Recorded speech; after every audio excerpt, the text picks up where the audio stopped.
Imaginez un monde où votre visage apparaît dans un film sans que vous n'ayez jamais mis les pieds sur un plateau. Ou pire, où vous dites des choses que vous n'avez jamais dites. Bienvenue dans l'ère des deepfakes, là où la réalité et le faux jouent à cache-cache avec l'IA. Octopod se penche aujourd'hui sur le sujet. C'est vraiment lui, là? C'était vraiment Morgan Freeman? Bien sûr, je le connais bien. Ouais. Non, mais ça aurait pu être un deepfake. Hein. Mais c'est quoi un deepfake? Un deepfake, c'est l'hyper-trucage. C'est une technique par IA qui permet en fait de remplacer des visages, des voix, des sons, des écritures. Ah, carrément. On peut maintenant en fait visage, son. Là, la voix de Morgan Freeman, en fait, t'es en train de me dire que j'aurais pu l'inventer là. Tu connais Snapchat? Ouais, enfin, je l'ai pas directement, ouais, je connais. Tout le monde a dû essayer à un moment ou à un autre, en fait, l'application FaceSwap, où tu remplaçais ton visage par un autre. Ouais. Et c'est même ce qu'a présenté notre président. Enfin, en tout cas, c'est la même technique sur son compte TikTok. Ils en ont parlé à la télé et tout pour parler justement de la grand-messe de l'IA en France, là, il y a quelques semaines. Oui, c'était en février, 10-11 à Paris. Ouais, voilà. Ok. Et pour présenter ça, en fait, pour que ça fasse un peu de buzz, il a pris des vidéos d'internautes qui avaient fait des montages de lui et des face swaps, justement. Et c'est un truc qui avait été initié en 2017 par Snapchat, mais typiquement, c'est du deepfake, en fait. J'en ai vu quelques-uns, j'ai vu des images passer, mais est-ce que concrètement, en fait, j'ai l'impression qu'à l'œil, maintenant je ne me suis pas renseigné sur les nouvelles technologies, mais sur les dernières avancées, j'ai l'impression que c'est visible quand même. Alors ça l'était avant, maintenant ça l'est beaucoup moins, parce que déjà, ce qui fait la qualité d'un deepfake, c'est ton modèle de départ, quelle IA tu utilises, quoi, grosso modo. Et puis derrière, comment tu l'entraînes. Et là, aujourd'hui, avec les IA qu'on a, avec les entraînements, les milliers d'images, de vidéos, c'est à s'y méprendre. Hein. Par exemple, les dernières générations de vidéos par intelligence artificielle sont bluffantes. Et là, avec les deepfakes, on arrive quand même à des degrés de perfection. C'est pour ça que tu entends d'ailleurs... Quand on pense deepfake, on pense souvent vidéo ou image, mais tu as aussi le son. Les voix, par exemple, tout ce qui est doublage. D'ailleurs, c'est d'actualité. Hein, les acteurs qui créent en fait les voix dans les doublages des films, potentiellement, peuvent être remplacés aujourd'hui par des IA.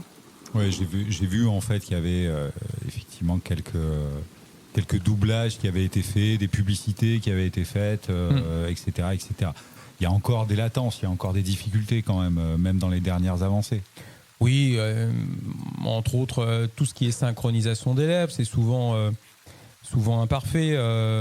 Quelques expressions faciales qui parfois rendent même les mal à personnes... l'aise. Ouais, voilà. Il y a quelque chose en fait parfois de malaisant, mais il y a quand même s'il y a de l'imperfection, ça c'est vraiment... On peut se faire avoir, quoi. Ouais, facilement. Et la masse peut se faire avoir, la masse crédule, notamment. En fait, on pense aux enfants. Il n'y a pas que les enfants, mais les ados en fait peuvent se faire avoir assez facilement aussi. Oui, mais même nous, la désinformation, ce qu'on appelle les fake news, tout ça. Il y a à un moment, je ne sais pas si tu avais vu ça, mais pendant les gros incendies qu'il y a eu aux États-Unis, ils avaient montré en fait les lettres là sur la colline d'Hollywood en fait en feu. Ouais. Typiquement, c'était un deepfake. Ça. C'est jamais arrivé. C'est jamais arrivé. Le feu n'est jamais arrivé aux lettres en fait. Donc il y a eu des incendies, mais les vidéos qu'on voyait, il y avait des vidéos aériennes ou des photos, qui étaient fausses. Ouais, c'était bluffant. Donc aujourd'hui, on peut concrètement, en fait, est-ce qu'on peut s'en défendre ou s'en protéger? Enfin, peut-être pas s'en défendre, mais s'en protéger, reconnaître. Oui. Est-ce qu'il y a des outils? Alors, aujourd'hui, en tout cas, il y a des outils qui vont arriver, et puis il y a plein de choses qui vont être intégrées à ce qu'on regarde. Mais Microsoft a déjà proposé en fait ce qu'ils appellent le Microsoft Video Authenticator, c'est pour authentifier en fait la vidéo comme réelle et pas produite par une IA. Okay. Mais il y a des systèmes d'authentification qui sont d'ailleurs basés sur ce qu'on appelle, alors sans rentrer dans le détail en fait, mais la blockchain, et qui permet d'authentifier en fait la vidéo. Et donc du coup, on aura des systèmes qui nous diront clairement quand tu regarderas tu seras sur tes réseaux sociaux ou à la télévision. Tu verras, c'est estampillé. Ouais, en fait. Voilà, il y aura on imagine. Ensuite, peut-être qu'à un moment donné, On n'aura plus à faire vraiment la différence. On aura des contrôles pour éviter que ça usurpe l'identité ou que ça touche les individus de manière juridique ou éthique. Ouais, je pense entre autres à tout ce qui est deepfake tournant autour du porno. Ça, c'est une vraie problématique. Et donc, une fois qu'on aura contrôlé, qu'on aura des outils comme ça ultra performants, mais qui sont déjà, à l'heure où on parle, peut-être développés ou en tout cas pas loin de l'être, clairement, on aura des contrôles, quoi. On aura des verrous. Bon, il y aura des verrous techniques, mais il va falloir aussi des verrous humains, parce qu'à un moment donné, tu parles de contrôle, etc., mais une vidéo générée par l'IA, plein de deepfake et qui passe par Telegram, par exemple, elle va pas être estampillée et personne n'ira contrôler. Oui, en termes de mise en place... Pareil sur X, pardon, je te coupe, mais sur X... il y a de plus en plus de doutes, il laisse un petit peu tout passer, quoi. Mais en fait, on va voir comment tout ça va évoluer. C'est difficile de savoir comment ça va évoluer, mais en tout cas, il y a une vraie prise de conscience autour de la puissance aujourd'hui des IA, de savoir comment on contrôle ça, comment on contrôle en fait leur production quand ça touche en fait l'humain, quand ça touche potentiellement l'usurpation d'identité et ce genre de choses.